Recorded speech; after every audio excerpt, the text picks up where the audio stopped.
தலைப்புச் செய்திகள். மகளிர் உரிமைத் தொகை வராதவர்கள் வட்டாட்சியர் அலுவலகத்தில் மனு அளிக்க அறிவுறுத்தல். முதல்வரின் முகவரி செயலி அல்லது இணையதளத்தில் புகார் தெரிவித்தால் அரசு பரிசீலித்து நடவடிக்கை எடுக்கும் என உறுதி.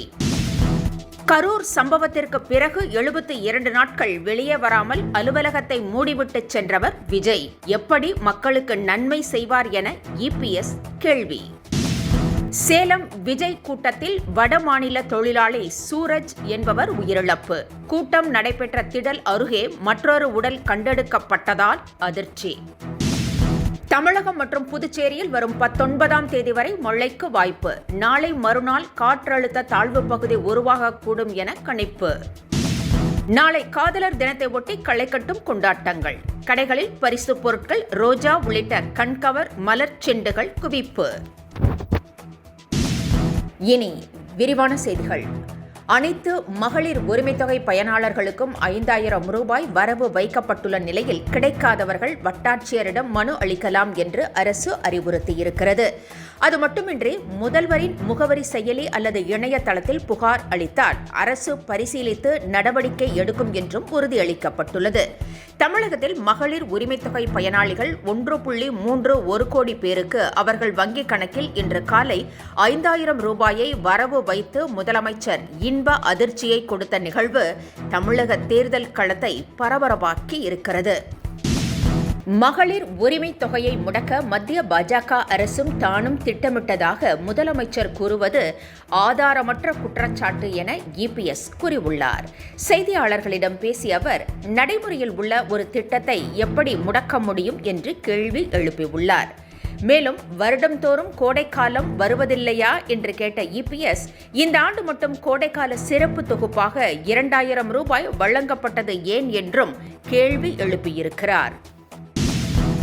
41 பேர் உயிரிழக்க காரணமான கரூர் சம்பவத்திற்கு பிறகு அலுவலகத்தை பூட்டிவிட்டு 72 நாட்கள் வெளியே வராதவர்தான் விஜய் என இபிஎஸ் குற்றம் சாட்டியுள்ளார்.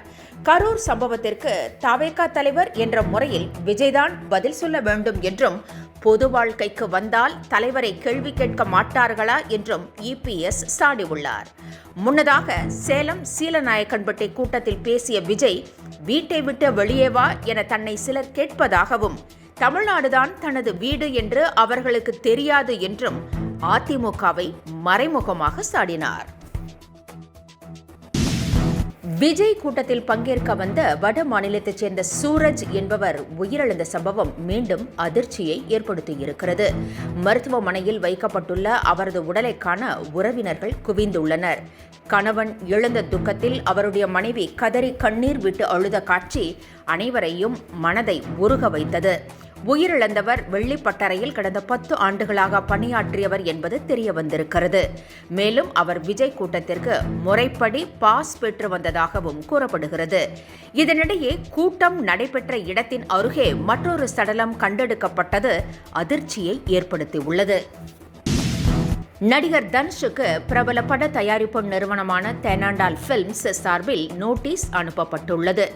2016ஆம் ஆண்டு புதிய படத்தை நடித்து இயக்க 20 கோடி வாங்கியதாகவும் ஆனால் அதில் தனுஷ் கமிட் ஆகவில்லை எனவும் தெரிவிக்கப்பட்டுள்ளது.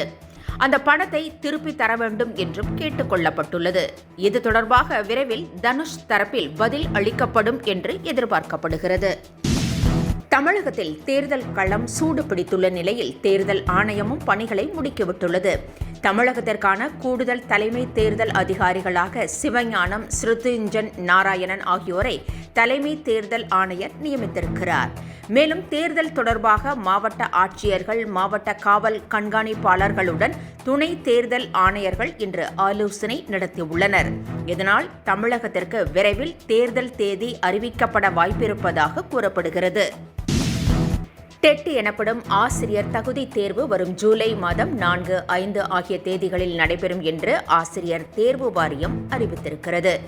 இன்று வெளியிடப்பட்டுள்ள உத்தேச கால அட்டவணைப்படி ஜூலை 4 முதல் தாள் தேர்வும் ஜூலை 5ஆம் தேதி 2ஆம் தாள் தேர்வும் நடைபெறும் என்று தெரிவிக்கப்பட்டுள்ளது.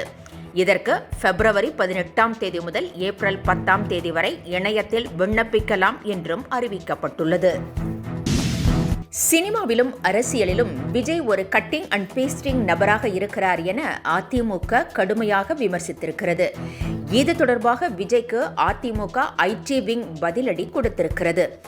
திமுக எதிரெல்லாம் அவுட் ஆஃப் கண்ட்ரோல் என இபிஎஸ் ஏற்கனவே பட்டியலிட்டு விமர்சித்திருந்ததை அப்படியே கட்டிங் பேஸ்ட் செய்து விஜய் இன்று பேசி உள்ளதாகவும், சொந்தமாக ஒரு வரி கூட பேச தெரியாத விஜய் மற்ற கட்சிகளுக்கு எப்படி சவால் விடுகிறார் என்றும் கேட்டுள்ள அதிமுக ஐடி விங் தனது சினிமா டிக்கெட்டுகளை 2000 ரூபாய்க்கு விற்பது கொள்ளை இல்லையா என பனையூர் பண்ணையாரே என்றும் கேள்வி எழுப்பியிருக்கிறது.